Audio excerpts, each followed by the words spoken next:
Okay, so in this lecture, we are going to discuss how to make predictions with our trained NLP neural network.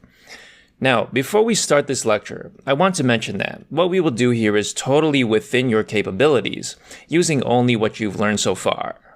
So if you have not yet tried this yourself, please do so before watching this lecture.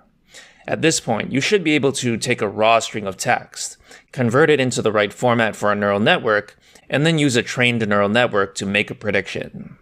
So please try that as an exercise before moving on. So one thing I have to mention is that these how to make prediction lectures are really made for the very beginner level students. That is, if you could not figure out how to do this by yourself, take this as a big danger sign. So my recommendation is that if you were waiting for this lecture or you believe that this lecture was necessary in order to teach you how to make predictions, then please take a moment to think about how much you have really learned. Consider whether you are actually learning or if you are just copying me. And if you find that you are the latter student, please pause right now and really put in some more effort into trying this exercise on your own. Now, you'll also notice that I've actually left the legacy version of this lecture in the course. I think this is useful for two reasons. Firstly, it covers topics like imbalanced classes and the confusion matrix, which is unnecessary to repeat again.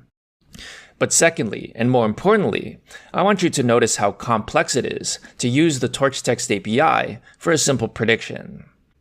It's actually surprisingly ugly. So I want you to watch that and compare it to this one to get a real understanding for why doing things yourself can not only be useful, but preferable. Keep in mind that the Torch Text library is not even at version 1, which means it is likely to change again in the near future. So there are many reasons why it's simply better to avoid using it. Learning it now is just not a good investment. As mentioned, I've seen multiple instances where courses simply use the Keras text module instead. And with all that complexity, you'll see that we can do the same thing here with just 5 very short lines of code. Okay, so the first part of this notebook is all the same as before. So let's assume that the code has been run. The next step is to simply pick a random text that we want to classify.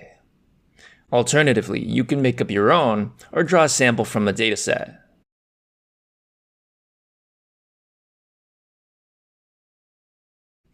The next step is to perform the usual preprocessing steps, where we tokenize the text and then convert it into a list of integers. The next step is to convert our list of integers into a torch tensor. As you recall, this needs to be n by t, where n is the number of samples and t is the sequence length. Since we only have one sample, this is a 1 by t array. Now that our text is in the format we need for passing it into a neural network, the next step is to simply make the prediction using our trained model.